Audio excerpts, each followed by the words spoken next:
Hello, one and all. Jasper here, as always, joined by DJ Fella for a very interesting episode.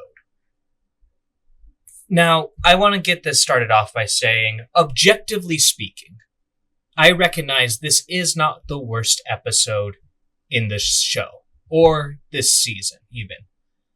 I will say subjectively, to me, as a book reader, I hate this episode with a passion. Interesting. Yeah, I found this episode kind of I mean, it's nowhere near this episode was fairly inoffensive to me. I don't remember any particular parts that I liked. I will say, like, the one thing in this show that still ignites a spark of passion in me to some extent is the dragons. So, like, the whole plot line of trying to find new dragon riders, I find that's like one of the only things I find interesting in the show at this point. Mm-hmm. So I enjoyed that aspect of the episode. The rest of the episode, I'm sure as we go through it, I'll voice endless complaints as I always do, but nothing jumps to my mind as like being particularly bad. It's just an episode, in my opinion. Yeah, it's just an episode, but I do find it interesting that this is one of the lowest reviewed episodes in the series so far. And as I said, as a book reader, I understand that. A part of me wonders if a lot of those low reviews are from book readers for similar reasons why I'm upset with it. There, I know, have been accusations in other regards, but I think we can tackle those as we go by it scene by scene. And so, okay, let's jump into the episode of The Small Folk. And we start off, I think, well enough. We see the Lannister host marching, not really information, but arriving. Well, before we get too far into it, I do just want to make a little PSA. Okay. For everybody listening, I just want to say, if you're still watching shows that are made in Hollywood and made in America and made in the West, and you're like thinking this is pretty good, like if you think that we're making good content over here, please just go watch a couple of anime. Please just go. Like, I was just thinking about it, and I've been watching more and more anime as time goes on. Not because I have been getting more into Japan or anything like that. It's just that the West has been producing shows that make me want to fucking kill myself. And in Japan, they're still making like they're not always great, but like even a bad anime has a few like fun concepts where you can get behind it. So I just want to say that. I mean, of course, you're right. There's definitely a lot of good stuff here. I would always recommend Vinland Saga. That's probably at the height of what I think has come out of Japan. It's pretty good. Vinland Saga is pretty good. I don't know if it's like the best of what they have to offer, but yeah, it's pretty good. But anyways, enough sucking off Japan. Let's get back into this show so we can tear it a new asshole. So, as I said, our first little scene is we have the Lannister army kind of arriving at the castle that borders between the Westerlands and the Riverlands. So the Lannisters are getting close to really engaging and threatening Daemon. And it's perfectly serviceable, I feel. It's a reminder of, like, you know, Jason Lannister, I believe, is his name. I have no clue. Twin. He's twin guy. Yeah, it's been a while since we've seen him, and it's just kind of reminding us he's a bit of an arrogant prick. Well, and what I appreciate about this scene is it's like one of the only things we've seen of like the armies that are assembling. Because like we've gotten lords talking to each other, making promises and stuff, but we haven't really seen what like people are doing to prepare for war. So it's nice to, I guess, just see some of that finally. And I feel kind of bad for the small nobleman who receives them, because pretty much now he has to feed and house this entire Lannister host. Yeah, I have no clue who this guy is. He's nothing anyone particularly special, but just, a High Lord. So the same as the Blackwoods and the Brackens and whatnot. He's that level. Okay, and so are they in, like, the Crownlands here? So no, they are in the Westerlands. Specifically, I believe they're near, like, the Golden Tooth, which is very close to the Riverlands. It's pretty much on the border of the Riverlands and the Westerlands. That makes sense. Mm-hmm. Yeah, and I mean, the Lannister is being a prick, as Lannisters always are, but also, to be fair, like, yeah, he's probably smart not to march into the Riverlands without a dragon to protect you against. Yeah, and that dragon. kind of gets us over to the next scene where Aemon seems to be pissed that he's being requested to help. Well, yeah, Aemon's... Because in Aemon's mind, it's like, who is he to order me around? Yeah, you know? I get that. And I'm not being critical of this, like, as this particular part is bad writing, but more so I'm being critical on Aemon as a person in a way. Like, come on. He has good reason to want you to go over there. As the Master of Coins spells it out, Daemon is in the Riverlands with the dragon. And it would be incredibly bad for them to go in there. Yeah. Which, I know we discussed this, I think, when we were talking about the first episode, but what other dragons do the Greens have? Okay, so as far as the show continuity goes, so originally we had Aemond on Vhagar, Aegon on Sunfire, and Helena might have, I believe, Moondance or Dreamfire. I can't remember exactly her dragon's name. And then now, this season has confirmed, we have Darren over in at the High Towers, who has his own dragon. So that's So that's technically 4 dragon riders, but, Aegon's out of commission now, and Helena just is not one you can really rely on in battle. So you have Aemond and Darren. And Darren's not here, so Aemon is pretty much the only dragon rider. Yes, pretty much at this point. Yeah. That seems pretty bad for them. Only having one dragon rider. Well, it's not that terrible of a situation, because the only one who can really threaten Aemond is Daemon. Rhaenyra on her dragon, Jace on his dragon, they're nothing. They are insignificant against Aemond on Vhagar. There's no hope that they could come out on top against him. Right.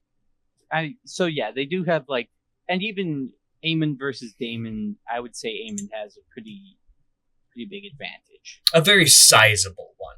But still, you are correct that the fact that the Blacks have 3 dragons, it means that, they can cover more ground with those dragons. And counting. 3 dragons and counting. Which is, seems pretty significant. I mean, definitely you get a couple more dragons, then Vhagar's advantage does begin to diminish.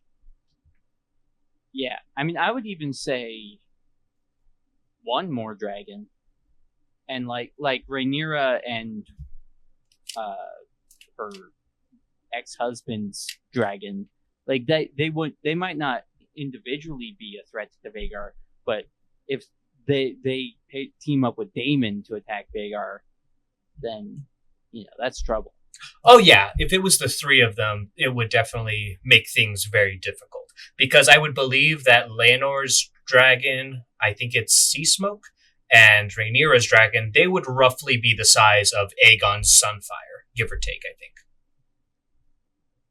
Maybe actually a little bit bigger, because they are older than Aegon. So yeah, their dragons would be more formidable than Aegon, less formidable than Caraxes or Melee's.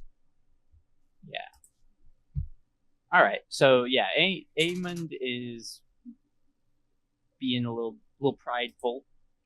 Yeah, I gotta say though, this is a little bit surprising just because, like, so far in the show, he has been portrayed and has come off as fairly competent. Yeah, I don't know. It feels in character for me. Mm-hmm. It feels like, well, especially now that he is The regent. in charge. Yeah, he's the regent. So like now he's like, okay, nobody can tell me what to do. I'm just gonna do whatever the fuck I want because I'm a genius. Yeah. He very much falls under the like, the sin of pride, the sin of like falling for your own intelligence. Mm-hmm. Where it's like, because he's proven himself to be competent in the past, now that he has absolute power, rather than, continuing to make smart decisions, he's going to embrace the power. Yeah, I think that's a pretty good interpretation. But getting kind of a bit more into on what's being said, though, something that I noticed is Aemon mentioning about bringing in the triarchy. Now, do you remember the triarchy? Of course I remember the triarchy. They were supporting the crab feeder. Mm-hmm. So it seems like Aemon is going to be trying to bring them into the war to kind of help things out for them, which in the books was actually originally Otto's plan. He implemented that very early on, but it just took, it took a long time for that to bear any fruit, though, because the triarchy is a bit of a mess. It has many different leaders, all trying to vie for their own power and control in one way or another. And for any decision to be made, they have to like talk about it and to come to agreement. It's pretty much like, it's like probably Democracy.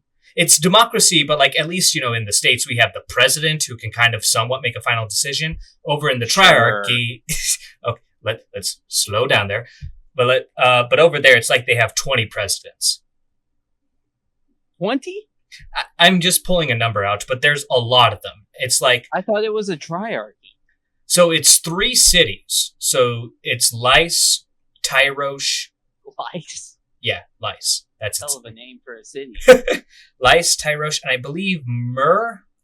I'm drawing a blank on the third one, but how Rosemary? Nope, none of them are Rosemary. But how their societies kind of work is they have magisters, and pretty much it's like a super duper capitalism. Like the richest people have the most power. And because of that, they have, several influential people.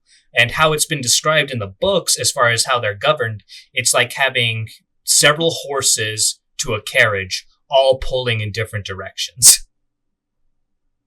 Okay, so they're living in cyberpunk.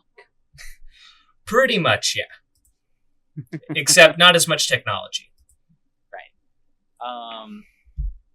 Interesting. It's interesting that was Otto's decision in the books because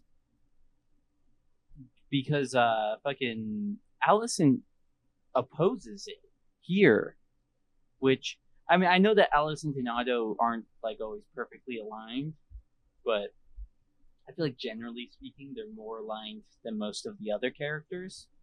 So it almost feels like they're completely flipping who's supporting bringing the triarchy in.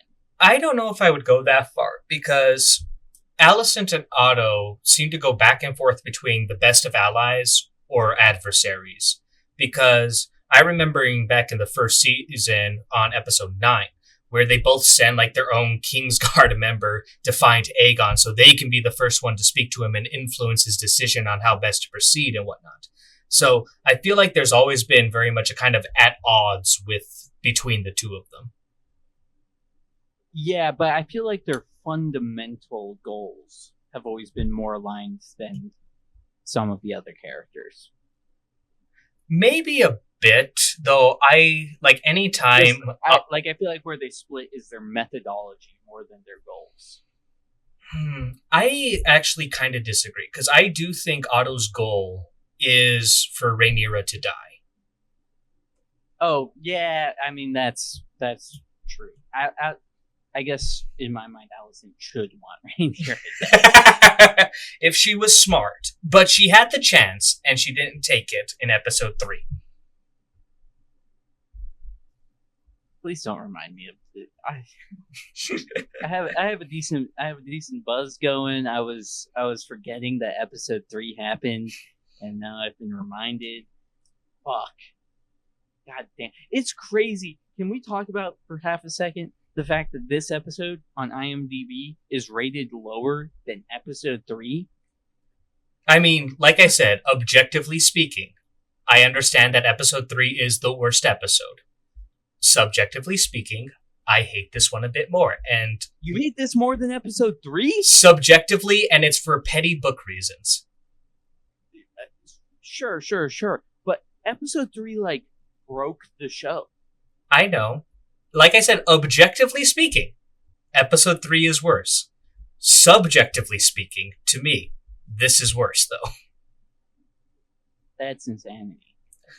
But yeah, basically, my point is that it's crazy how brain dead people are. That they don't realize, apparently including my brother, they don't realize that episode 3 is the worst episode. I just said!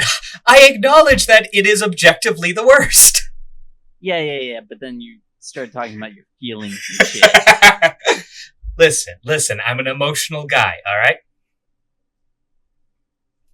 Alright, so Aemond wants to bring the Triarchy in, but he is opposed here. So I don't know when that's going to happen. I guess the Triarchy is going to have a quicker response time in the show continuity. Given the show continuity and how I think it's going to end, yes. Because, like I said, Otto did this almost at the very beginning of everything. Right. Yeah. So I guess the Triarchy is going to have to, find some way around all their bureaucracy. Mm-hmm. I will say, though, as like a book fanatic in a lot of cases, I do understand why they kind of moved this over to Aemond's kind of choice, because it might be a bit kind of weak and odd if you were to have like Otto discussing bringing the Triarchy at the beginning of this season, and then in 6 or 7 episodes later they finally show up. I think it would be a little interesting, but I can get why they want this more cemented in the audience's minds for the next 2 episodes. Yeah, I mean, I don't know what's going to happen in the next 2 episodes, but understandable, I guess. Mm-hmm. But moving on from the Triarchy, we actually get some mention of the Greyjoys, specifically the Red Kraken. Yeah, I was wondering when they were going to come up, considering how much like naval prowess is like important in war at the moment. Mm-hmm. But yeah, that's the thing. The big issue when it comes to the Greens and the Navy right now is just the boats that they can call upon are very far away. Like, take the Greyjoys, for example, which I'm not saying they're Team Black or Team Green. We'll find that out either at the end of the season or probably early next season. But they're on the other side of Westeros. So, as Aemon said, it would take them forever to get there. And same with the Arbor. Though the Arbor's a lot closer. They could probably make it. But that's kind of their conundrum right now, is that all these Navy fleets are on the opposite side of the continent. What's the Arbor? So that is a vassal to the Tyrells, and it's famous for having one of the largest navies in Westeros. There's kind of like 3... in this setting, there's maybe 4, but 3 powerful navies. You have the Greyjoys, the Arbor, and in this case, the Sea Snake. Okay, so technically the Greens have more... Well, I guess we don't know where the Greyjoys are allied. Okay. Yeah, it's specifically saying they're waiting for something. And I mean, just guessing here, but I'm assuming the Sea Snake's navy is probably more powerful than the Arbor's. It's hard to say, but considering that at this time the Velaryons are the wealthiest of the families, probably. Though to be fair, it wasn't too long ago that they were engaged in war at the Stepstone, so they might have some cuts and bruises that would put the Arbor ahead of them. But either way, though, it is just smart to ask someone else to fight your battles if you can. Yeah, as far as bringing the Triarchy in, I agree. Although, someone raises a decent complaint of having the Triarchy come in this close to the capital is a little risky. How risky that is kind of debatable, because the Triarchy is not the Dothraki, you know? They're not quite as wild and dangerous. Well, and I guess they aren't the crab feeder, so they're not just like wild pirates either. Yeah. But I can understand a little bit of that worry if you're not like really in depth in the books. But I mean, you know, say what you want about the free city. Well, then again, it's funny enough, they're called the free cities, but I think all the cities in the Triarchy practice slavery. Yeah. Well, and so then what's the Triarchy's motivation for getting involved? So I don't know if Aemon specifically said it, but at least in the books, it's to offer, you know, special trade rights to them. Mm. As well as... I don't think he says that, but that would, I guess, be something. Yeah, so... As vague as it is. Yeah, so special trade rights, you know, like maybe they don't tax them as much or whatever, but also they have a common hatred for Corlys and Daemon.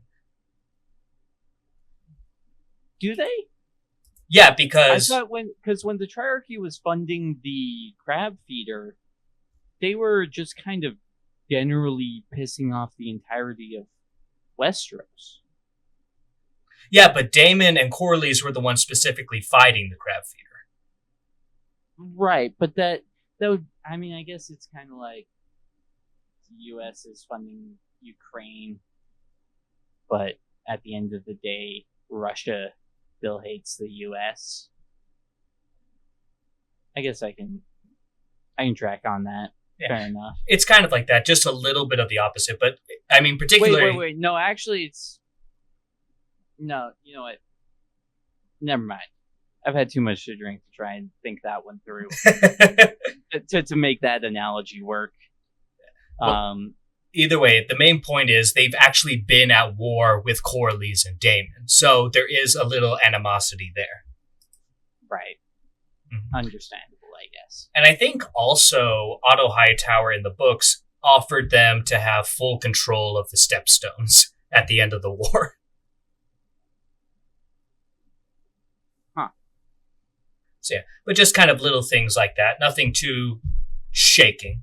I don't think the show needed specifically to really dive into all the trade deals and whatnot that they were offering. Yeah, and certainly not yet. Not at like this council meeting. Mm-hmm. And so then the council meeting ends, and Aemon then proceeds to fire his mom. About fucking time. Yeah, well, she shouldn't have been on the council to begin with. So, good job, Aemon. Yeah. You always were my favorite son. But yeah, it's a long time coming. And of course, I feel like the show is showing us that this is not a good choice to make. But Alicent has proven to be damn near useless.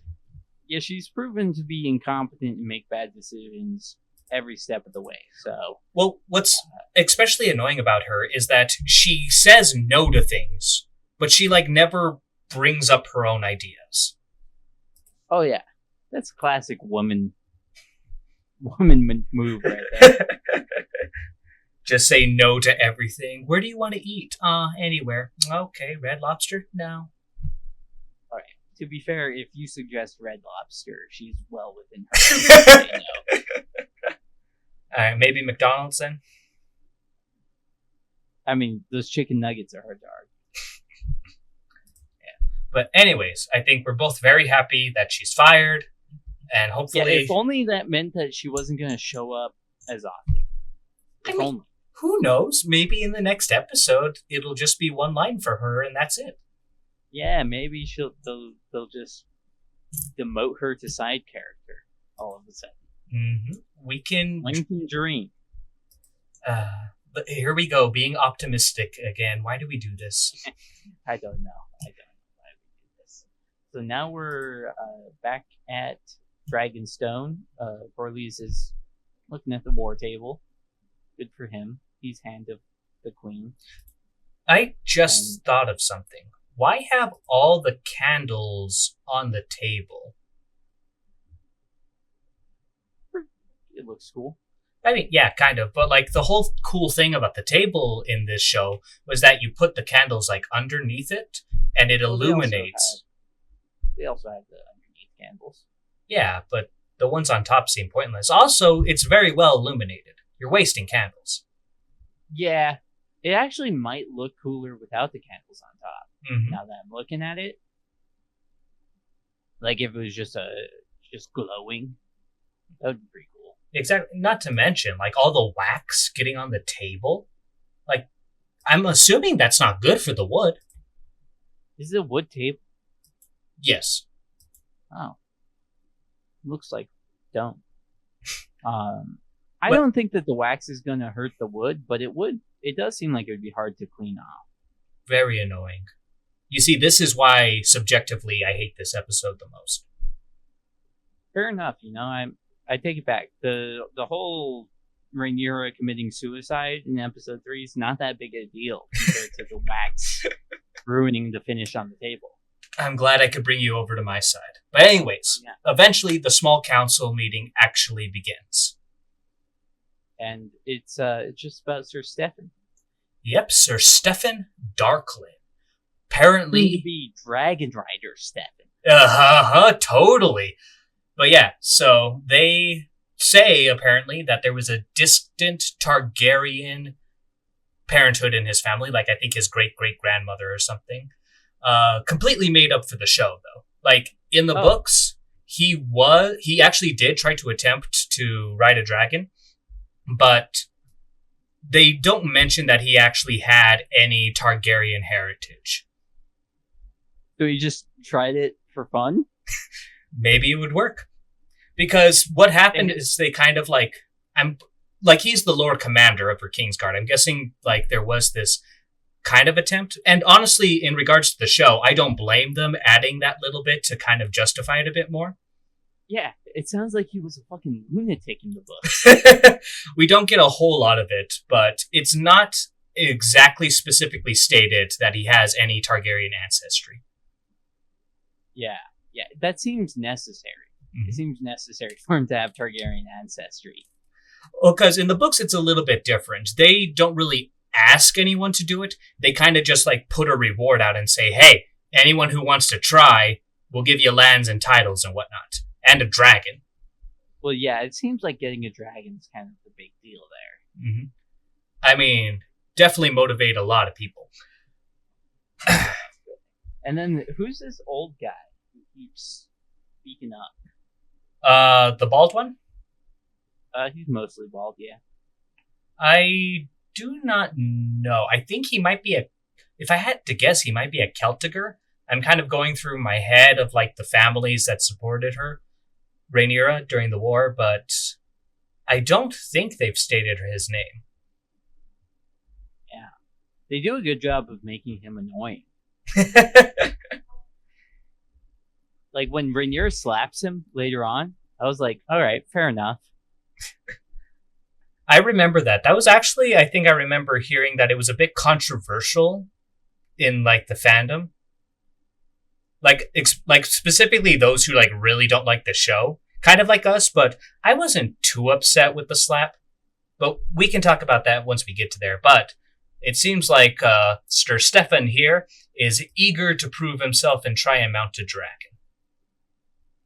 Yeah, easy to say when you're not in front of a dragon, apparently.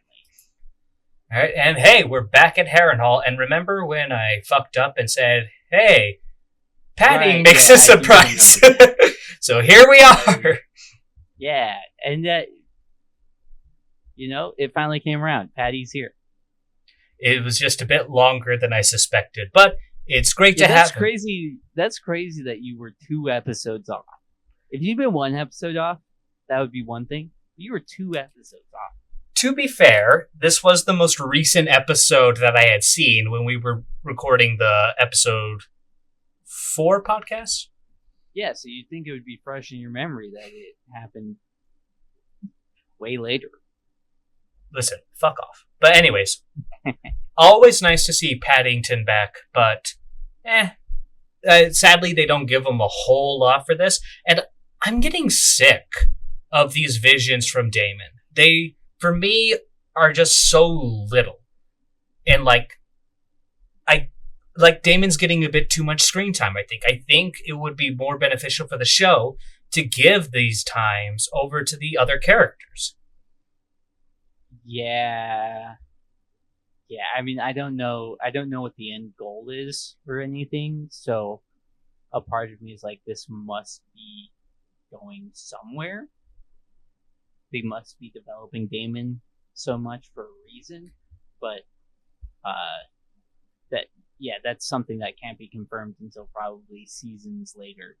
So partially, yeah, but I mean, it's just kind of, I feel, more obviously telling us, the audience, on things we've kind of speculated on, if he truly did support his brother, or if he was going out for himself. Was he being selfish or selfless, or just what his more internal conflictions are? Yeah, there are some aspects of it that almost feel like just kind of clunky exposition at times. Mm-hmm. I'll give you that.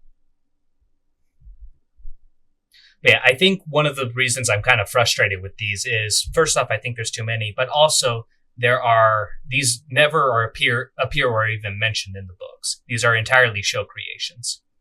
Yeah. And then he tries to kill the fat guy. Mm-hmm. Who the fuck is this guy? He's like, is it Harrenhal? He was the Castellan, but family-wise, he was Larry Strong's uncle. Oh, okay. Yeah. That I think that was mentioned when he was first. He says, like, my crippled nephew, or something along those lines.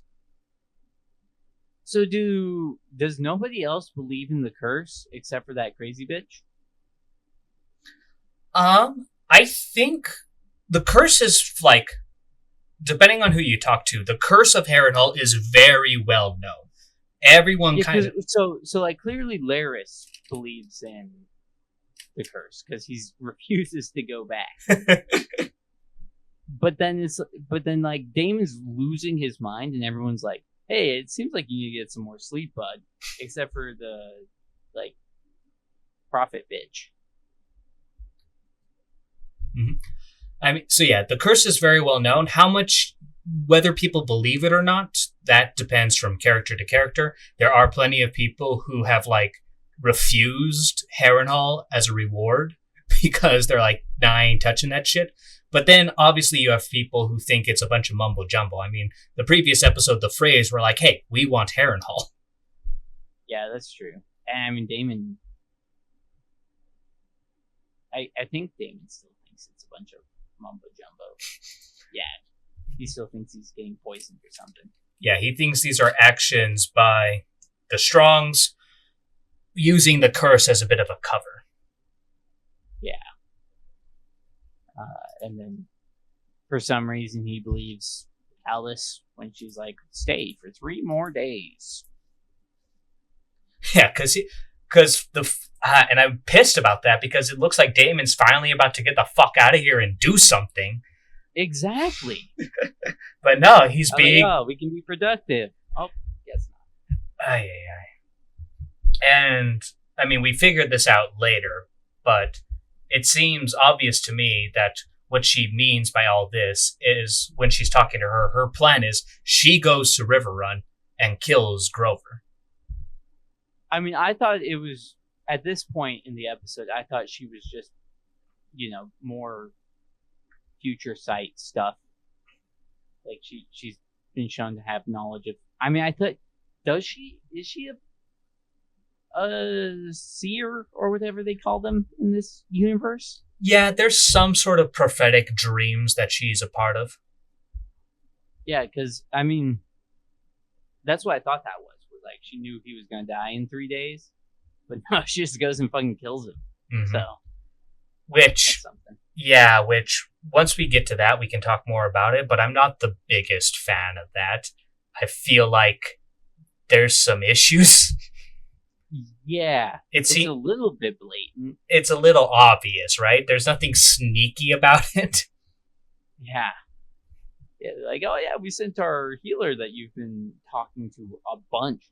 So he talks to the fucking the Blackwoods like 3 times, And the Blackwoods go crazy, and everyone's like, that was clearly Damon's fault. He's been, like, hanging around this bitch nonstop for the past 2 weeks, and then she goes and fucking murders the Lord, and everyone's like, oh, that's normal. Yeah, and I bet there's not going to be really anything about that. It's not like she's going to be arrested. She's not going to be under scrutiny. I don't think Oscar Tully is ever going to, like, be pissed at her or something. Yeah. It's just, oh, she did it. Okay. Yeah. Oh, he was dying anyways, and the Maesters hit, Purely coincidental that right when this bitch shows up and starts helping, he dies. Yeah. So, that's fun. But yeah, so frustrating episode to say the least, and even more frustrating after finishing it. Did I say episode? I meant scene, but... Right. Back over at Dragonstone. Mm-hmm. Now, out of curiosity, did you think that he was going to succeed or no? If I'm being honest, I was probably leaning towards him succeeding, but I wasn't overly surprised when he failed. Yeah, I think that's fair enough. Poor guy, though. And I kind of feel bad for the other dragon keepers. Though a part of me, I know I've complained about this in some of my videos. I don't know if I've complained about it with you, but I'm very disappointed that the dragon keepers are just these fucking shepherds in robes with sticks. Yeah, we talked about this the first time we saw them in season 1. Motherfucker, give these guys scale armor and swords and something a bit better to deal with dragons than a big stick! A big flammable stick! Yeah, they do look like hobos. They've just gathered some hobos to deal with the dragons. Yeah, but anyways, I think this scene is done well enough, but there's nothing too much to comment on. Yeah. I mean, Stefan kind of is a bitch. I feel like if he wasn't such a bitch, he would have gotten on the dragon without dying. Yeah. Who can possibly say? But you're right. It did seem like there was a bit of an awkward moment where the dragon, he was convinced that he had the dragon, and then, nope, changed my mind.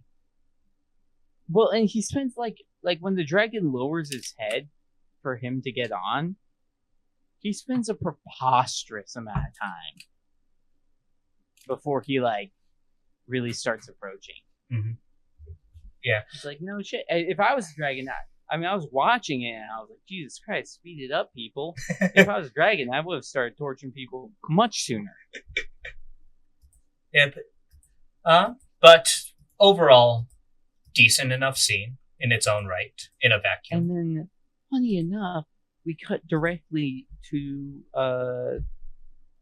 Alan and what's the other guy's name? Alan and Adam, I believe. Alan and Adam. We cut directly to them. I wonder if that means anything. Curious. Curiouser and curiouser. But it's not like they confirm something about them in just a later scene. Right. It's not like we don't get answers to this foreshadowing in this very episode. But pretty much, this is Corlys going up to this guy and forcing him pretty much to take a promotion. Yeah. Because Alan, he was always a bitch. But, good enough scene. Nothing again to comment on. And now we're back over at King's Landing. And we're at the Targaryen bastard. Mm-hmm. Ulf is his name. Ulf? I think it's Ulf. George needs an editor who's good with names, because these names are terrible. Specifically, I think he goes by the moniker Ulf the White. The White? Mm-hmm. Dude, was he a fucking white supremacist? He a KKK member? I mean, he's Valyrian, so probably. He's Valyrian? Remember, he talked about how his... You called him a Targaryen bastard. I thought he was Targaryen. Yeah, that's Valerian. No, not Valarion. Valerian. Oh, yeah. not Valarian. Valerian. Yeah. They're completely different things. He can't be... They're not spelled exactly the same and then pronounced different. Well, they're not spelt the same either. I don't know how they're spelled. I read the books. So yeah, obviously he's not a Valarian, though, because he's not black. Right, that's why I was surprised when you called him Valarian. No, Valerian. But anyways, we see a bit of development and a bit of the restlessness happening in the small folk.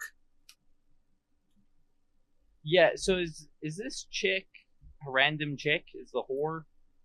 I think she's a whore. I don't know why I think she's a whore, but that's what I thought she was. I mean, I don't know. Well, I think she is because, or at least that's the story she's going for, because she said she was brought to the Red Keep to entertain. Like maybe I knew my intuition was right. Maybe she's just a dancer, though. Right, she could just be an exotic dancer. Mm-hmm. Is she related to what's her face? I think like she's part of Misari's web, you know. Yeah. Okay, that's what I was assuming. All right. Anyways, quick enough scene, building up to something, obviously, and now we're over with Rhaenyra, back in Dragonstone, where, yeah, the guy's a little annoying, but I have to say, I'm not entirely on Rhaenyra's side when it comes to just slapping the guy. I mean, I was thinking about it. I was like, if it was like if it was a man, if Rhaenyra was a man, and one of his advisors was being this fucking obnoxious, and he turned around and like punched him in the gut, you'd be like, yeah, that was unnecessary. You're being a little bit of a dick, but also you'd be like, yeah, that guy probably should have been watching his mouth. I can get that, but again, it's a thing where like, first off, she then comments like, what were her exact words? 1 second. It is my fault, I think, that you have forgotten to fear me. And it's like, why would that be scary? You bitch slapped him. That was it. Yeah, I think she probably should have chopped his hand off. I'm not going that far, but I think like she needs to be... No, I mean, I think there should have been some corporal punishment involved. I think that like that's the only way to establish proper fear. To be like, yeah, I'm in charge. I mean, granted, that's a good way to get people scared of you. So like, but it's not just about them being scared. It's like about the relationship between fear and respect. Mm-hmm. And that's the thing. I don't think she commands any respect. And like, after she starts to walk away, the guy obviously doesn't look scared. He's just like confused. Yeah, that might be true. It's like he's going through his head. Chopped off his hand. If she'd been like off with his hand, then he would be scared. And then we got her over in her, presumably her room, looking at swords. And this is, I mean, I guess they'll probably do something with this in the next couple of episodes, but yeah, this seems kind of weird because like nothing comes of her looking at swords, really. Well, I mean, I think this is foreshadowing them trying to make her a more masculine female character like Brienne, but the issue is I don't think that would be what's best for Rhaenyra as a character. It's again that thing where these writers seem to think the only way for a female character to be strong is if she acts like a guy. Okay. A little bit of devil's advocate. Mm-hmm. A little bit of giving the devil his due. She might be justified. There might be plenty of justification in having her become more masculine in the way she leads as a result of the fact that she is trying to compensate. You know what I mean? Maybe, but I think a part of it is that, with the exception of maybe Alicent and Misari here, like all the females are fighting badasses, or I think are going to become fighting badasses. Like, you had Rhaenys, you have Baela, and it's going to be revealed later into the show, but we're also going to have Rhaena and Rhaenys. Like, that's the thing. They're all just... Hold on, you said the same name like 3 times. You said Rhaena twice, and you said Rhaenys twice. No, I did not. I said Rhaena, Rhaenys, Baela, and Rhaena. And what? Rhaena. That's Rhaena twice. No, Rhaenyra and Rhaena. Rhaenyra. You never said Rhaenyra. You might be right. And who the fuck is Rhaenyra? Rhaenyra is the younger sister? So Rhaenyra is the queen. No, Rhaenyra is the queen. Rhaena's the... I actually think she might be the older one, but I'm not sure. But she's the one in the Vale right now. No, Baela's the older sister. You're right, because Baela was betrothed to Jace. So Rhaena's the younger twin. Okay. I think they're twins. Yeah, and that's not... That's the fact that there's maybe an overabundance of strong female characters, and that they are forced to be masculine in order to be strong, doesn't change the fact that I think Rhaenyra becoming more masculine and embodying more male leadership qualities and traits is probably justified plot-wise and character-wise. I don't know. It's just frustrating to me. Because the female character... Like, Alicent is the only, like, female... Like, what's the opposite of masculine? Feminine. She's, like, the only real feminine character. And I hate her. I hate her so much because they do her so badly.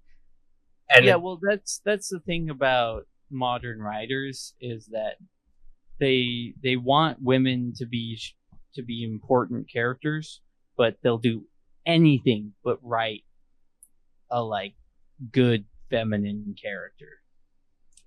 And it just makes me long for, like, you know, Game of Thrones, which had amazing feminine characters. You had Cersei, you had Marjorie, you had Sansa, but also you had kind of more masculine female characters such as Brienne and Arya. It's just, maybe it's not fair for me to compare this to the golden age of Game of Thrones in the first 4 seasons, but it's just, it upsets me. Yeah, I mean, that's fair. But anyways, getting back to the scene specifically, she has a little talk back and forth between her and... I'm drawing a blank. I said her name like twice already. Something. Miss Sandy or something like that.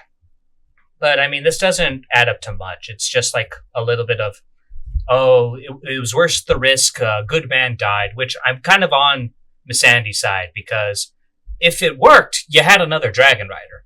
And yeah, Kingsguard members are like pretty important, but doesn't compare to a Dragon Rider. Yeah, but I think it's also fair to be like it's maybe not the most moral thing to just send people to their death over and over again. Well, hey, in the hopes that one becomes a Dragon Rider. Yeah, I can understand why she's upset, but at the same time, grown-ass man made his own choices. For sure. But we should, never mind. I was about to get into politics. You almost got me into politics. You should be ashamed of yourself. Oh, imagine us talking about politics in a show where politics is a main focus. Yeah, but as long as I'm talking about the show's politics, I can hide behind a veil of irony. But anyways, bit of a back and forth. She updates Rhaenyra in regards to the small folks' unrest and whatnot. But then it ends with the only foreshadowing, I feel, of a later scene, of any sort of romantic tension. When she compliments her on holding a sword? Yeah. No, that was not foreshadowing. I mean, I think that's the best we're going to get. That was Missandei or whatever her name is, trying to encourage Rhaenyra to be more masculine. That's what that was. That was not foreshadowing of their romance. The romance did not have foreshadowing until the very scene it takes place. Right. But anyways, back in King's Landing, we see more discontent from the small folk, but then we quickly jump over to the small council, and they seem to be talking about the issues with the small folk. Yeah, and Aemon, for some reason, doesn't think it's that big a deal. Yeah, like, it kind of sounds almost childish. Like, why are they angry at us? We're not blockading them. And Larys pretty much spells it out like, we're still supposed to be the providers and protectors. They can't do anything about the blockade themselves, so they're going to just lash out. Yeah, which, to be fair, there's an element of truth in what Aemon says, where it's like, I mean, we can discuss this later in the episode, but it is fundamentally, or at least it is majority Rhaenyra's fault. Yeah. In a lot of ways. Yeah. I mean, she's the one who's causing the blockade, but I mean, I'm not going to blame her. This is warfare. No. I'm not blaming her, but later on in the episode, whose fault it is going to be pretty relevant. Yeah, and I got my issues with that later in the episode. But back to the small council, they have a little bit of a back and forth, and eventually it leads up to if Aemon should name a new Hand of the King. And Larys is a bit confused, like, oh, it would be my honor. And Aemon quickly corrects him, saying, no, Otto, you twat. Well, Larys is the one who brings it up. And I definitely felt like Larys was kind of trying to push Aemon to be like, maybe that would be a good Hand of the King. And then Aemon says, he says, I'll make it your responsibility. Which is not, it's not the most tactful of decisions. Well, no, I mean, in my mind, that's him directly saying, like, in the context of the conversation, Aemon basically said, I'll make you Hand of the King. And then when Larys takes it that way, Aemon's like, no, dumbass. I meant you go get Otto. I mean, I do think there was some miscommunication. I don't think it was miscommunication. You think Aemon just being a dick? I think it's just Aemon being a dick. I mean, he does come off a little bit of an asshat sometimes. And by sometimes, you mean? Most of the time. So yeah, Aemon, which I do find it interesting that Aemon wants Otto back as the Hand. Yeah, it's a bit of a surprise, because in the books, Otto is, like, taken away as Hand, but he never left King's Landing. He remains in King's Landing through, like, most of this shit. And Aemon does keep Criston Cole as his Hand. But I'm guessing... Oh, really? Yeah, he does keep Criston Cole, which makes sense, because, especially even in the show continuity, they seem to have a pretty good working relationship. Yeah, I thought it was weird that he wouldn't want Cole to be the Hand, because they're bros, they're homied up. Yeah, I'm guessing there's still some justification to it, because if you name Otto Hand of the King, then you still have Criston, who's the Lord Commander of the Kingsguard. It's true. I mean, with the context of Otto having not left King's Landing and Aemon keeping Cole as the Hand, my assumption is that they're not going to get a hold of Otto before, I don't know, whatever happens in the future. Like, Otto's not going to become the Hand again, would be my assumption.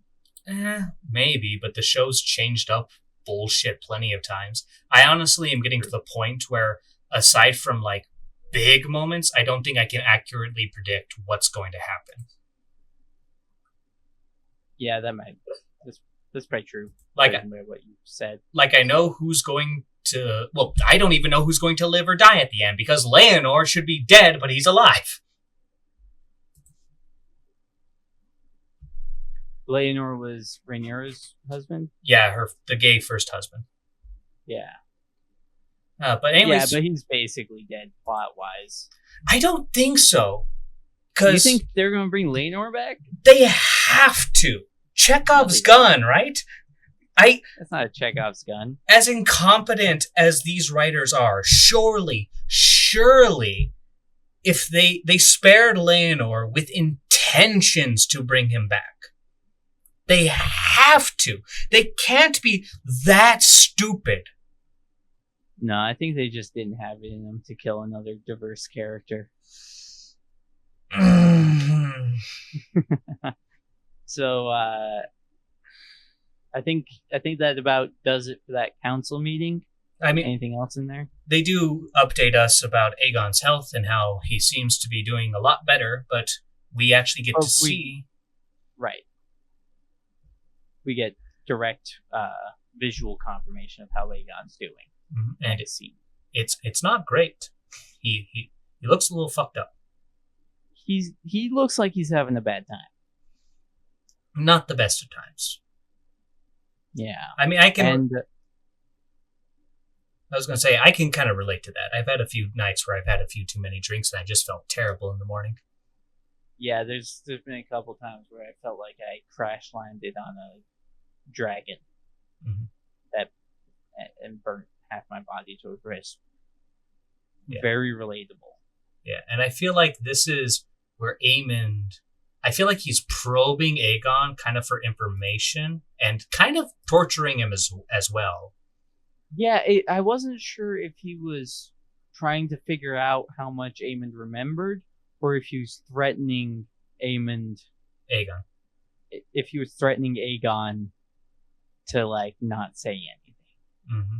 I wasn't sure which vibe the scene was. I definitely think that's it. He wants to make sure that Aegon doesn't say anything that could kind of incriminate him and his injuries.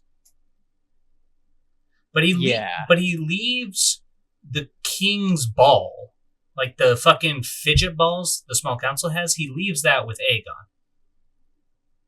And the balls are show only, right? Yeah, balls are show only. Yeah. Those things are dumb as hell. Those are so stupid. I mean, they're there to fidget with. Like when Aegon, before he left the small council in anger. I think they're not. So I think that was really to tell us how autistic Aemond is, or Aegon is. Yeah, maybe. But I will say, like, I don't understand, like, the meaning of him passing the ball to him. No. Like, I don't know that it has meaning. Then why would they focus on it? Why would they have it? There's got to be some sort of symbolism. I mean, I'm sure the writers think it means something, but it doesn't. They're wrong. Alrighty. But anyways, we're over in the Vale now. And this scene, in truth, is why subjectively, this is the worst episode for me. This scene? This scene. This inoffensive little scene? This little ditty? Listen, as you sweet summer child who has not read the books, you have no idea what this scene means to me.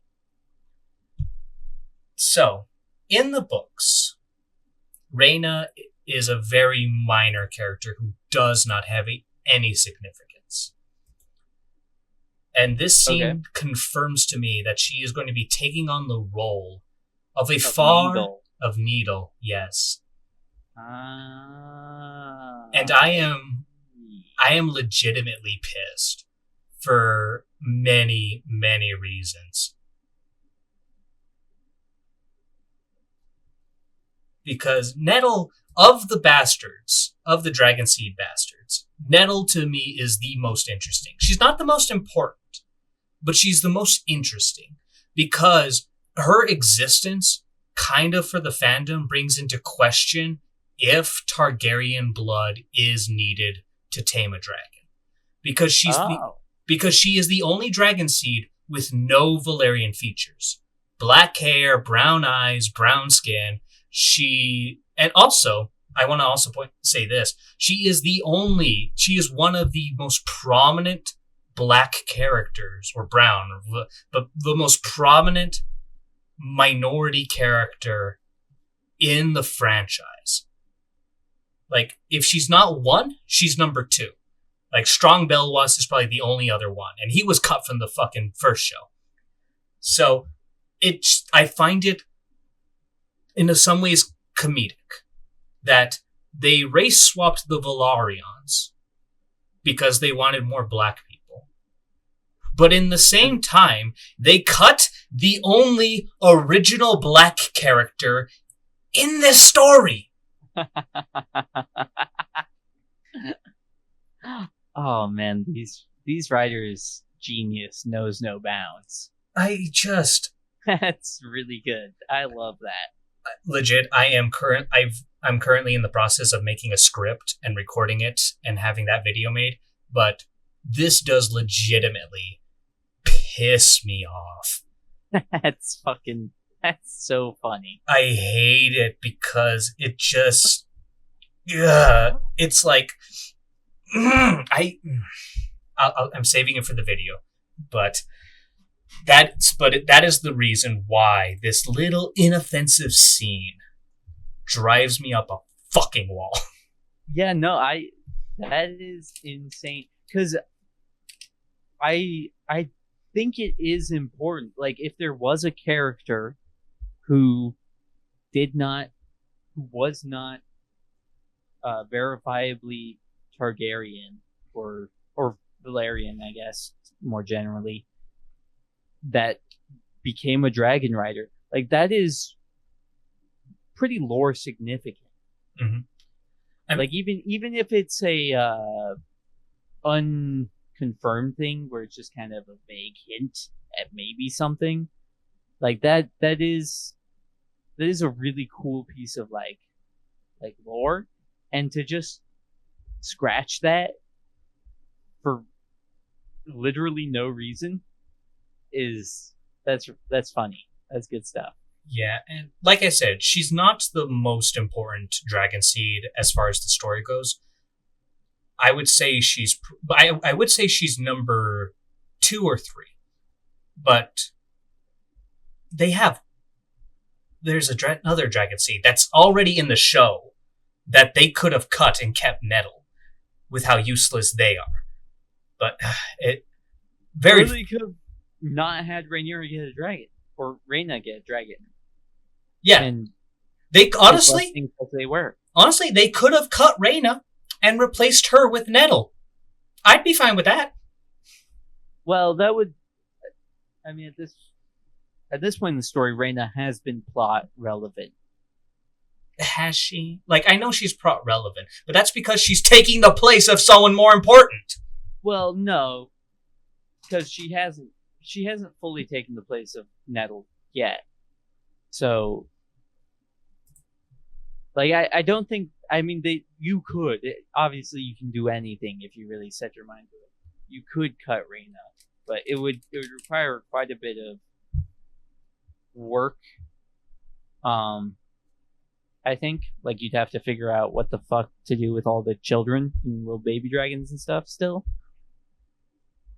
I mean, honestly, I would just make Nettle like a very important handmaiden that Rhaenyra trusts. Well, to me, it makes more sense to just keep Rhaena in her current position and have Nettle be her own. I mean, I don't know who the fuck Nettle is or how Nettle comes into the story or anything, but have Nettle do whatever Nettle did, anyways. Mm-hmm. Originally. Yeah. But anyways. Like, I get that changes need to be made for adaptation, but it does baffle me. Some of the just random changes that get made when people are adapting stories. Yeah, and I think throughout the podcast, I've been fairly consistent in acknowledging when a change is good, despite my book purism. Like, I will die on this hill that the changes they made to Viserys far superior to the books, and I actually do somewhat enjoy how they made Alicent and Rhaenyra kind of childhood friends. So I can acknowledge a change that is good, even when it didn't have to be made. And Alicent and Rhaenyra being childhood friends is not a good change. It had good potential, just because they fucked it up. It might have had potential, hard to say, because we have not seen anything good come of that. You're not wrong, okay? And I think I can also acknowledge practical changes, like, this is just the first one that came to my mind, but the removing of Elmo Tully, like, as a book purist, it makes me grumpy, but I can understand why they did it. Yeah, and the removal of Kermit Tully as well. That one I'm less forgiving of. So anything else that we need to talk about with regards to Rhaenyra's little scene? No, because, like I said, it's just the changes from the book that infuriate me. Without the book knowledge, it's fine. Yeah, I mean, I didn't have any particular negative reaction to it when I watched it. I was like, oh, okay, I guess Rhaenyra's gonna get a dragon then. Mm-hmm. Good for her. Dude, it'll be so fucking hilarious if the dragon kills her and then Nettle shows up. Then the next scene, we are with Alan and Adam. I forgot his name again. Adam. I keep thinking it's Adam, but then I'm like, that doesn't sound right. That doesn't sound Game of Thronesy, Adam. But yeah, and this scene confused me. Really? Because I knew that they had Valyrian blood, but they call Corley's father. Yep. So they're bastards? They're Corley's bastards?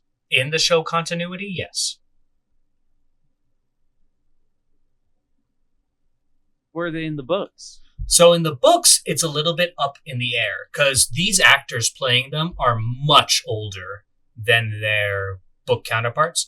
In the book, they're like 16 to 18, around that age.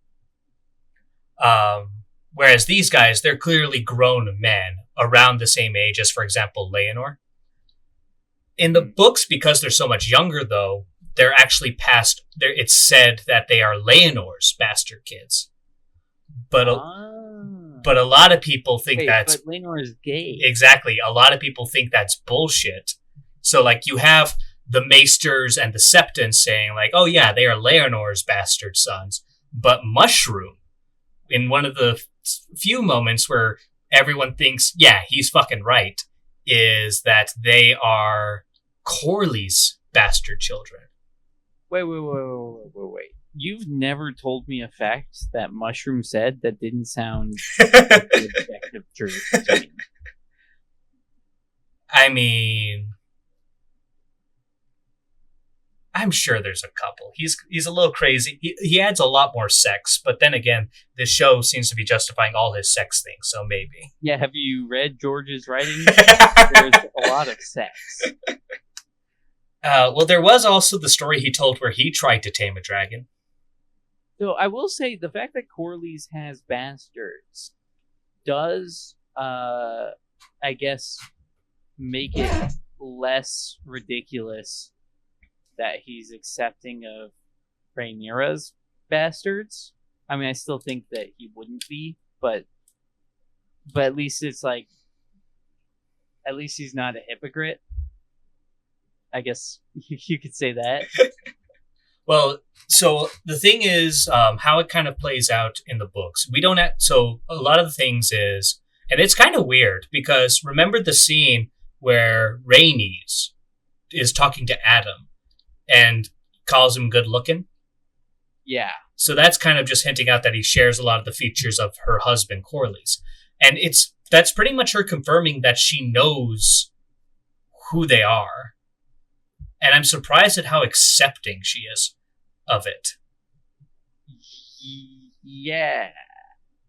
I mean, I guess it's either she knows who they are, or she's like being weird and flirting with a random guy who she thinks kind of resembles her husband. Because I think it's because she knows who they are, because I think she's a little vague about it, but she tells Corley's, I know who they are, or something along those lines, if I remember correctly. He does? Yeah. Well, if you say so. Yeah. In the books, it said that she would have been pissed off if she knew they were Corley's bastards, especially because of how young they are. Because they're younger than Leonor, which means that he would have cheated on her with some random woman. In the show, it might be a bit more forgivable because I believe these actors are older than Leonor. They seem like they're maybe intended to be older than Leonor. Yeah. So at the very least, these guys were made before he was married. Yeah. Well, it's not the worst thing the show's done. No, it's not. Like I said, when it comes to aging up characters, that's one of the changes in the show I'll almost always be on board with. Yeah. It's even possibly a good change. Hard to say. It is a change. Undoubtedly. I don't know. I'm hesitant to say it's a good change because, like I said, I can acknowledge a good change when it comes about. I just have less hope in changes like these. Yeah, that's fair. Back over to Dragonstone, though. We have Jason Rhaenyra, and pretty much he's telling her, like, it was a good shot. It was a good try. Yeah, which is it's a tough stance to take. To be like, yeah, I think that dude getting burnt to death for no real reason was a pretty good time. I mean, I think that's exaggerating a little bit, but I think he's as well just acknowledging it was worth the risk. Yeah. Still a tough stance to take when you go and bet a bunch of money and then lose it all. You're like, oh, but I could have won. I could have won so much. It's like tons of people feel that way, and tons of people will make that argument. But it's a tough stance to take. And pretty much this scene kind of highlights more about Rhaenyra's frustration about not being allowed to kind of go out and do anything, which I've always kind of felt is like a self-imposed restriction. Like, I know everyone in the council says, no, you can't do this, nah. But at the end of the day, she's still the queen. Yeah, I mean, I kind of talked about that last episode a little bit. Like, she's bitching a lot about all the restrictions on her, but she is, like, the one in charge. Yeah, so it can be, like, at least with Helena not being used, it makes sense. She's not at all like a fighter, and she hasn't had any scenes of showing frustration in not fighting. Whereas with Rhaenyra, it's the exact opposite. She clearly wants to do stuff, but she's like, but because the council is saying, nah, you can't, and not just the council, her son as well, saying, nah, you can't, she doesn't do anything. Which, to be fair, she has done stuff, and it's all been stupid as hell. All the more reason to send her out to battle. Because if she dies, you didn't lose anything of value, and you can push Jace's claim for the throne. Yeah. So, yeah, it's a weird dichotomy of, like, there's a lot of productive stuff she could be doing as a dragon rider, but also she really should just be making herself available at Dragonstone to, like, handle delegating work and giving orders out and stuff. I mean, I say send her off to battle. Let her, like, burn some green armies and whatnot. And if she dies, she dies. It's so hard to, like, think about what makes sense plot-wise when you're dealing with such stupid characters that they just completely break everything. You know, like I'm trying to think about, like, what she should be doing as queen, but it's like, what does it matter what she should be doing as queen? She's dumb as hell. Mm-hmm. But anyways, Misari shows up and pretty much tells Rhaenyra, hey, the plan went perfectly, or something along those lines. and we see that they sent food to the starving people of King's Landing. People have been praising this. I kind of hate it. People have been praising this? Yeah. What's to praise? That's my point, because I am not a fan of this, because this harms the blacks. Like, I get what the show is trying to say. Oh, she's rallying the small folk of King's Landing to her side to show she still cares about them. And yeah, fair enough. Here's the thing, though. The small folk are less likely to do anything, realistically speaking, are less likely to do anything if they have food. Yeah. For sure. If you want to actually, for them to, like, be an issue for the Greens, you want them to stay hungry. Like, yeah, if they're hungry, they will eventually do something for sure.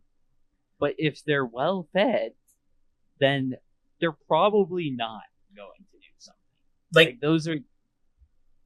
And so the other thing that gets me is, like, these quote unquote small folk are, I guess, savvy enough that when they see a dragon head being brought through town, they don't see that as like a victory or anything like that. They just see it as like an ill omen. So they're like really analyzing the symbolic meaning of the propaganda that's presented to them. But for some reason, when presented with a bunch of food from the person who's causing the blockade that's forcing them to be hungry, they completely lose their ability to critically think. So the show has like this weird flip-flop it does. I mean, this show is nothing if not inconsistent. Mm-hmm. It's inconsistent in every way imaginable. Oh, yeah. All the characters are inconsistent. The plot is the only thing consistent about this show is how inconsistent it is. Yeah, and it's just a weird thing because the Greens look stupid for keeping the small folk who aren't needed in King's Landing.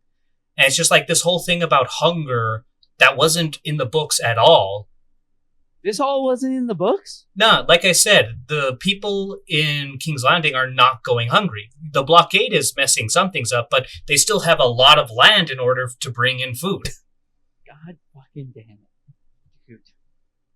I mean, this was literally just made for Rhaenyra to look better. The only way I think you could justify her doing this is if she was planning an attack on King's Landing soon, and thus, as she's taking power, it helps solidify and have the small folk be supportive of her. But any other way you look at it, it's inconsistent and dumb.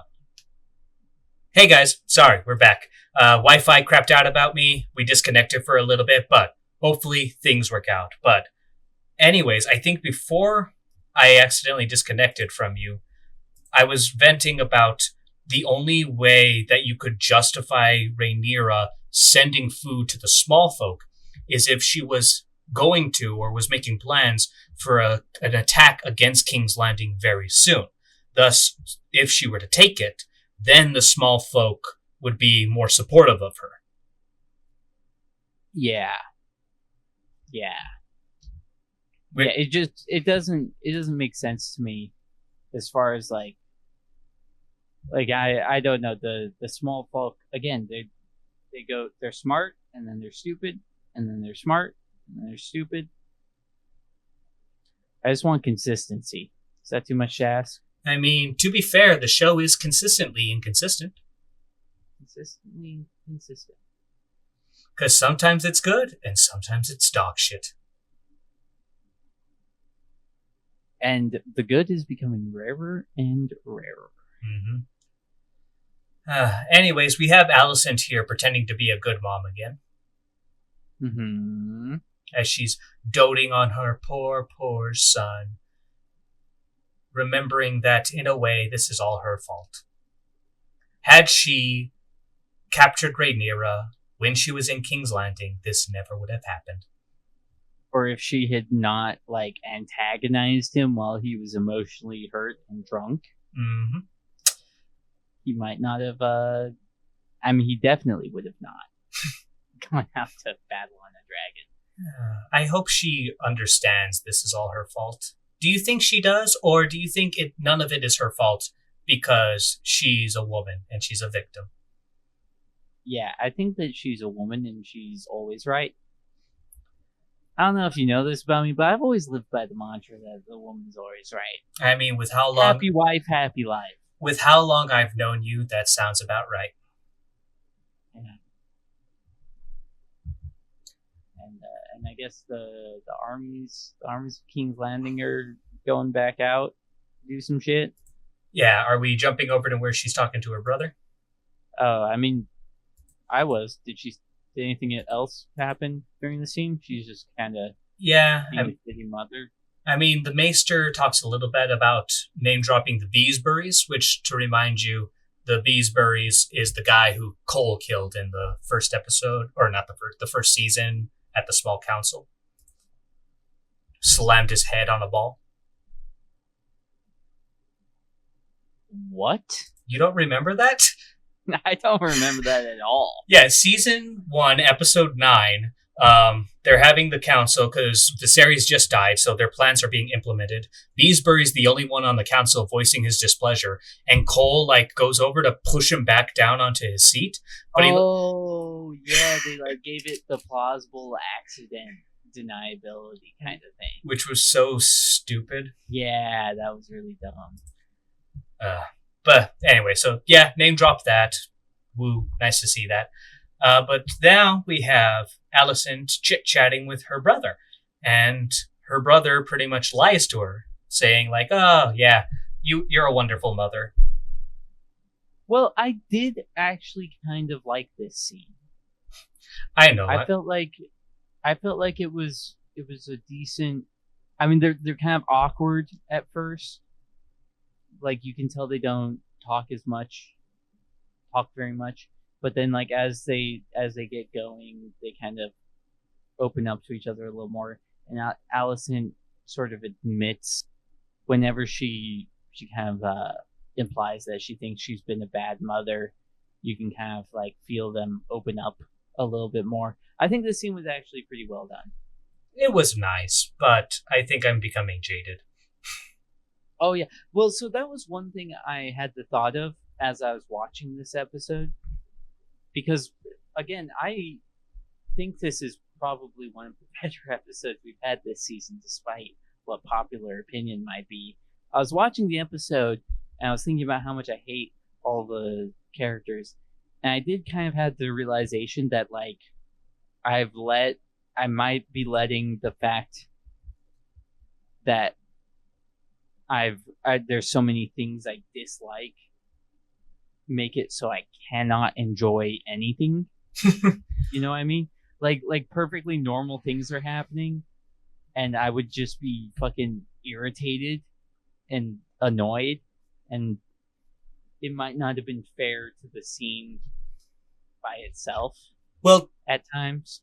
To paraphrase a quote from a far smarter YouTuber than I, stories are not scenes in isolation.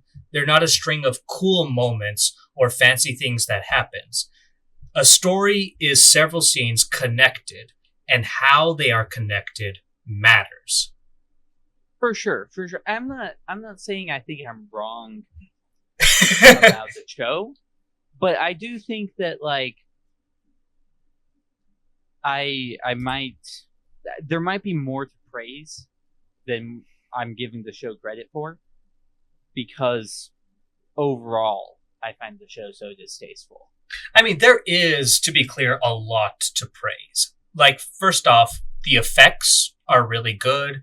Costume designs, for the most part, I think I think every once in a while there's bad armor. Aegon's helmet looks so stupid in my eyes. And the actors... And we've been consistent about, the acting is really good. Yeah, they just aren't given anything good. I mean, the whole thing is we're focusing and dissecting the story, which is the most important thing, the writing, and it's just dog shit. But you are correct, in a vacuum, this scene is good. Yeah, if we didn't... I mean, Alicent admitting fault It's kind of like when Rhaenyra admitted fault last episode, where it's just kind of cathartic, but it's just not enough to salvage the character even a little bit. Yeah, but I mean, I don't know. I'm at the point where, I mean, I'm just going to leave it with, yes, this is a decent scene. This is a good scene. Yeah.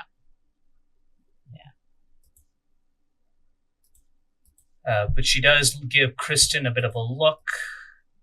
Yeah, she do be glancing. All right. And now we are reminded that Helena exists. And Aegon's sister wife. That was a joke. I know, but that's why I was answering it. Because it's funny if I don't know. Oh, is that funny? It's hilarious even. Fair enough. So yeah, Helena exists. And Alicent is her mom. Yeah, so I kind of want to talk about this a little bit, but that Helena is, as a book reader, I want to talk about this. Helena is looking at these 3 little cages, and she said, this one stopped singing. And I say this like, as a book reader, I'm not sure what the fuck that's hinting at. What the fuck is in those cages? I think they're supposed to be parakeets, like really small birds. No, those are bugs. Are they bugs? Which it would make sense, but bugs don't sing. Bugs don't sing. Why are there bugs in these cages? God, Helena. I get too much tism. Too much tism. She's tizzed out so hard. Yeah, and does Alicent say anything important? She just goes and asks if Helena wants to go pray. And that's pretty much to set up for the riots that we're about to see. Yeah. Which, again, I don't think is justified. No, like the people finally have the thing they've been wanting and they start rioting. Yeah, and apparently they're so hungry and starving that they throw perfectly good fish at Alicent. Yeah, that was crazy. When I saw them throwing food, I was like, what the fuck? Y'all were starving just 2 minutes ago. Cabbage. It's insane. Yeah, but I have to say, these guards aren't doing the best of jobs. How are you like fully to the scene where they're attacking Alicent and Helena? Yeah, because I don't think there's a whole lot. I mean, do you want to talk about how Hugh the Hammer just knocked the fuck out of someone? Hugh the Hammer did knock the fuck out of someone. Just give me it! Pow! That's pretty base. But yeah, this is a scene that, because of what justifies it, I'm not a fan of it. Not a fan. But this does result in a couple of the King's Guards dying. I think they're dead. I'm pretty confident they're dead. They might be dead. Yeah. Which, I also thought it was weird that Alicent was like, sheath your swords, when, like, that dude was grabbing her. Like, the Kingsguard were for sure correct to chop that guy's arm off. It does seem like the show implies that it was that violent action that really got the small folk in an uproar. But the dude laid hands on the queen. What do you expect to happen? It's not it's not the most unreasonable reaction. I think that the people were gonna riot. The people were about to boil over either way. Mm-hmm. Anyways, I don't know if I want to say luckily, but Alicent and Helena do get out safely, with I think only one Kingsguard surviving. I think like 4 of them just died there. Maybe. And so what, were the people trying to kill Alicent and Helena? I don't...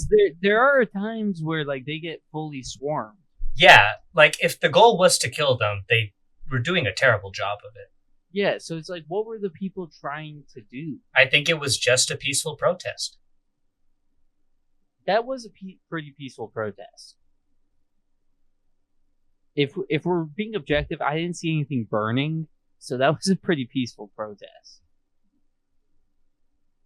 And you know what? Fundamentally, I can get behind any protest where the only damage is to government property. Fair enough. But it doesn't look like a whole lot of government property was harmed. Well, the Kingsguard. Fair enough. Anyways, the next scene, we're back over at Aegon, where Larry's, whatever his name is, seems to take away his medicine. Okay, so hold on just a second. Last time we saw Aegon, his eyeball did not look that gross, did it? No, I don't think so. Alright, so are we assuming there's like a salve on his eye, or what's going on with his eyeball?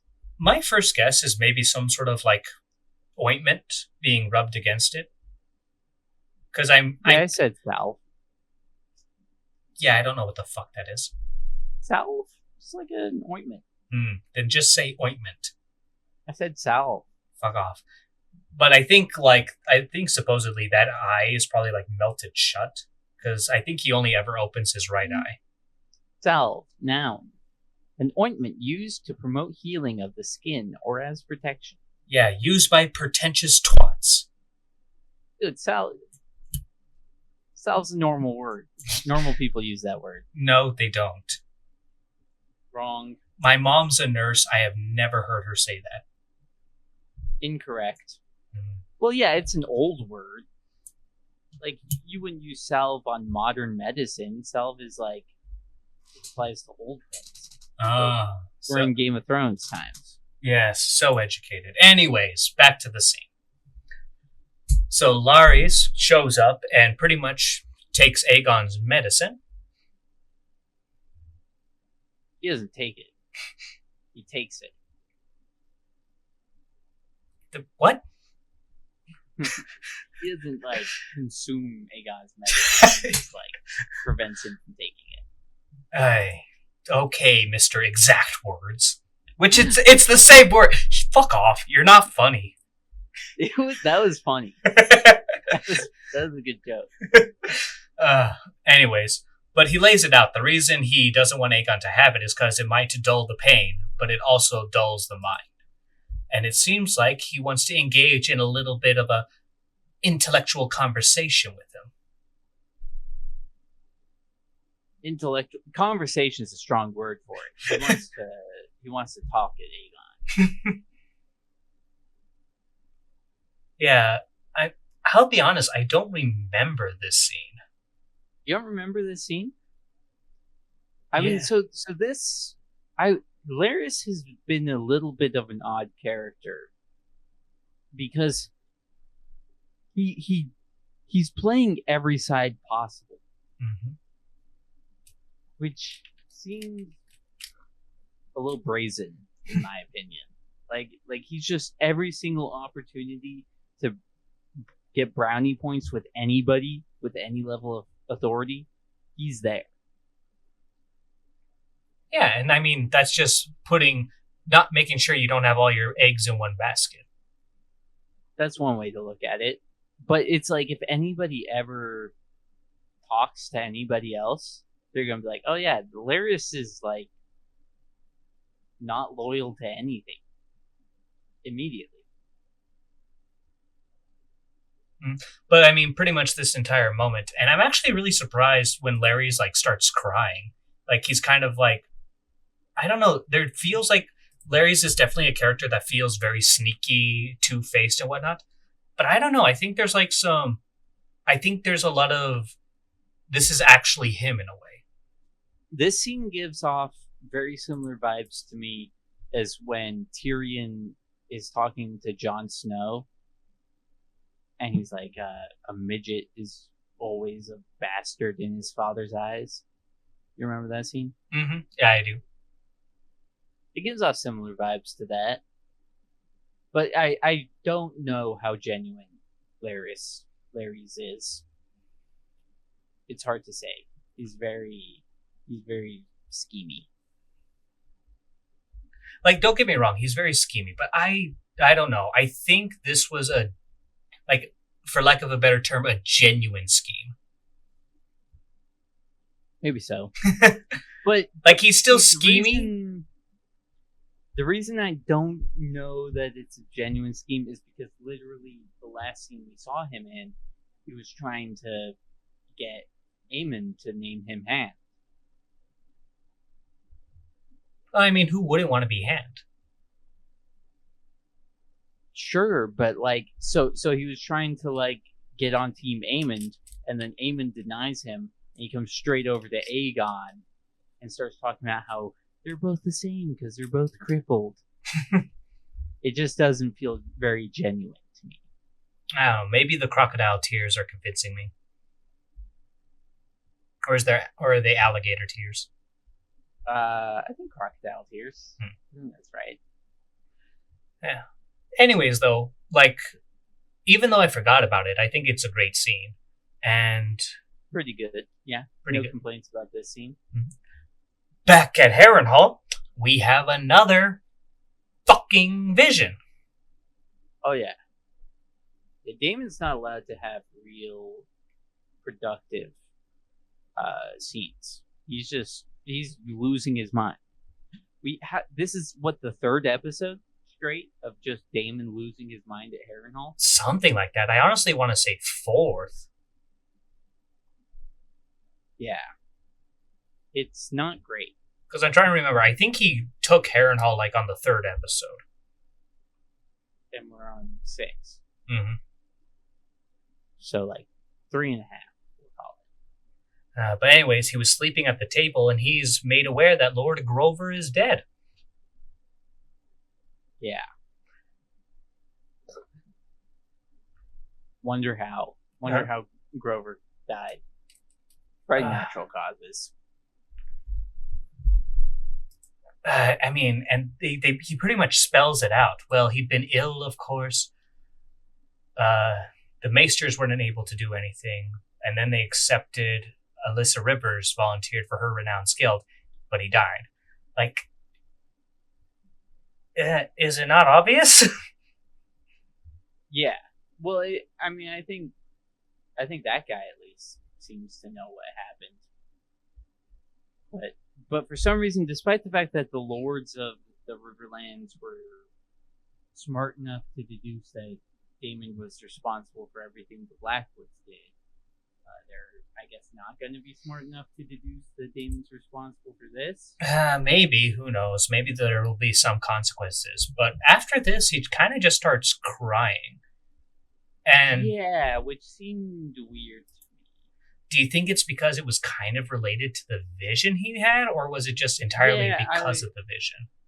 I'm looking back at the vision, because the vision is Viserys. God damn. Viserys mourning. Who's he mourning here? His wife. That would be wife. That's what I thought. Aemma Aaron, I believe. I don't care. He's mourning her, and Daemon. Again, it's one of those things where Daemon is shown to be like so emotionless and so ardent that like anytime he shows affection for his family, it always takes me by surprise. Well, for some reason, it looks like he tries to smother his brother in his armpit. He's clearly just something. But yeah, so I guess he's just crying because he feels bad for his vision of his brother.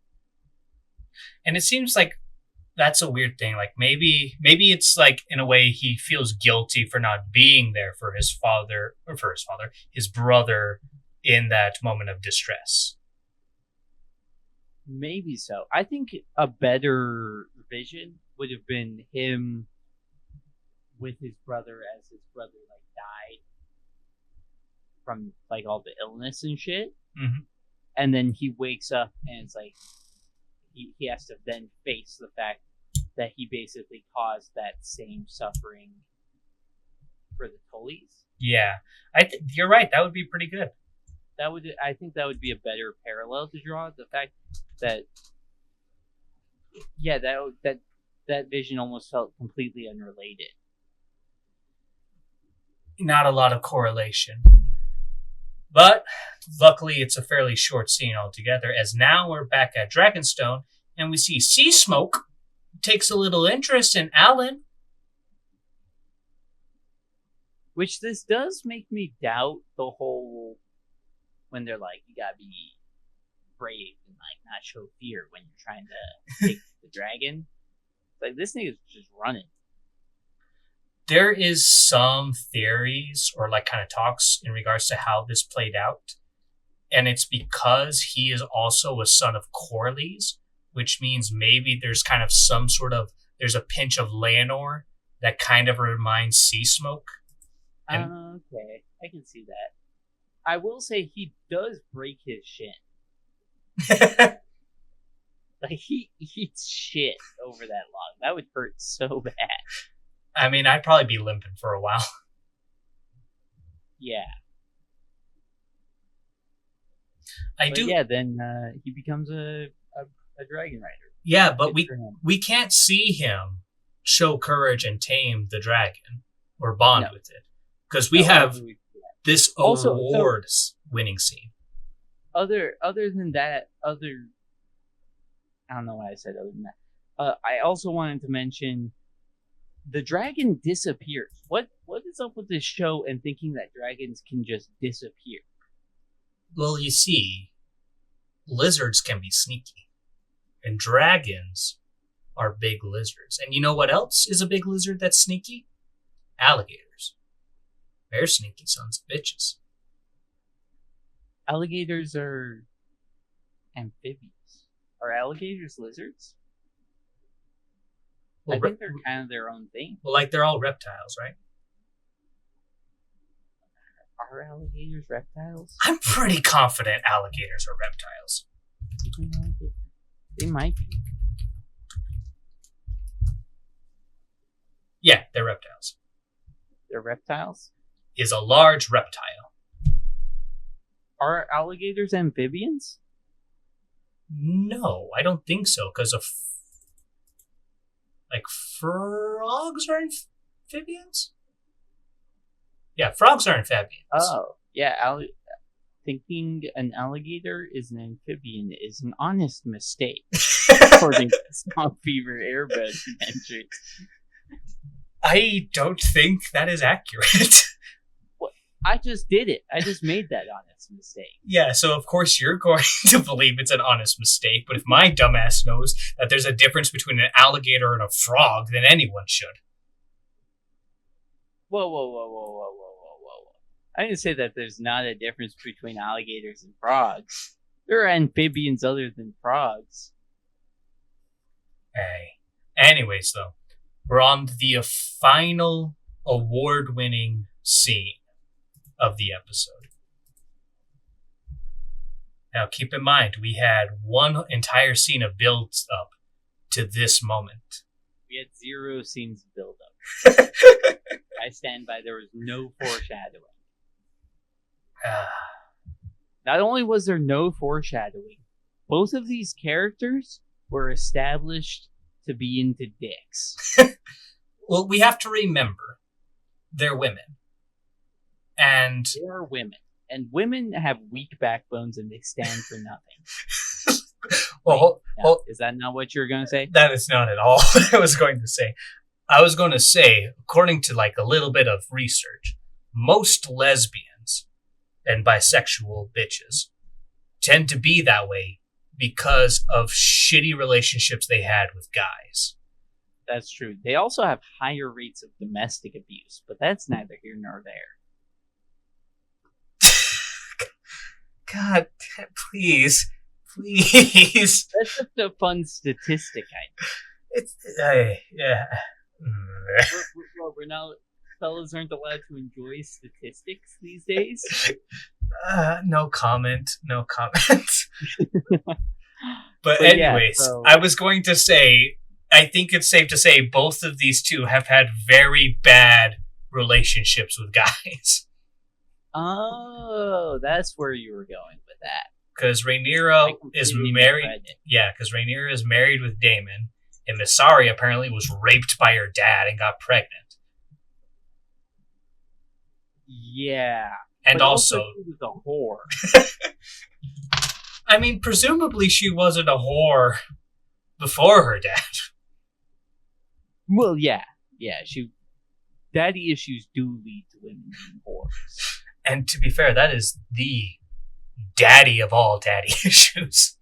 That is one of the worst daddy issues. Like, that is easily the second worst father in this franchise.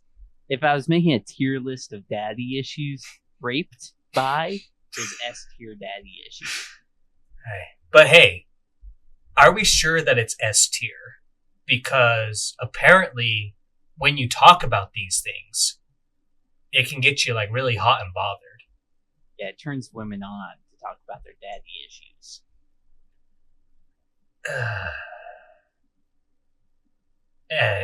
I mean... And so the thing that bugs me about it more than anything is like, why can't same gender humans have just like platonic relationships? How come if you become close with someone of the same gender, you have to then become gay? I don't know. Like, there's no reason for them to then just randomly be gay. They could just be close female friends. Maybe I'm ignorant of what close female friends get up to. Do all of them fuck? I mean, I have a lot of male friends. I haven't fucked any of them. Yeah. But men are different from women. I think you know what? The show might have convinced me. It might be possible that anytime women get close, they start making out.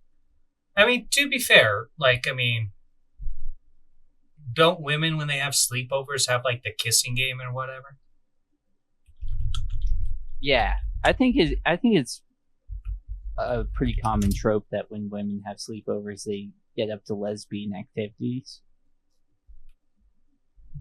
Yeah, I will say, though, you know what's something that kind of makes me also kind of frustrated about this scene?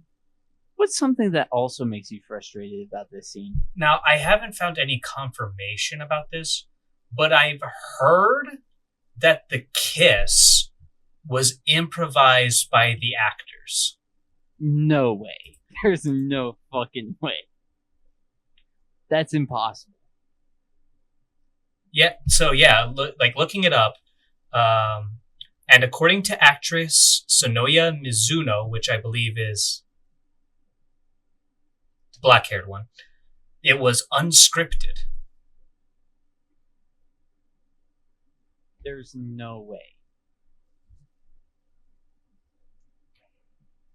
There's no way that they just were hugging and just decided to make out.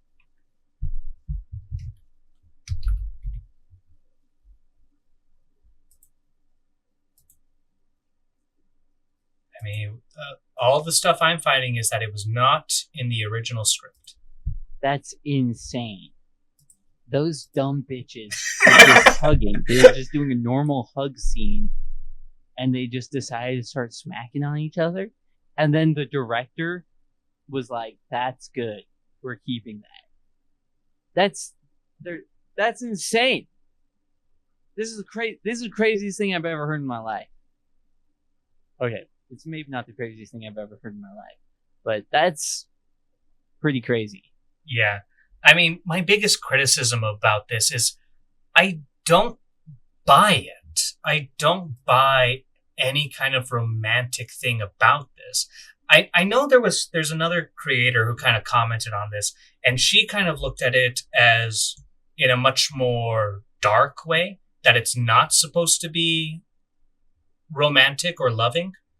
But I don't know. I feel like the show is telling me that this is romantic. It's not lustful. It's not, It's not like Allison and Cole where it's like angry sex for the sake of it. It's like, I feel like the show's trying to tell me that this is supposed to be passion.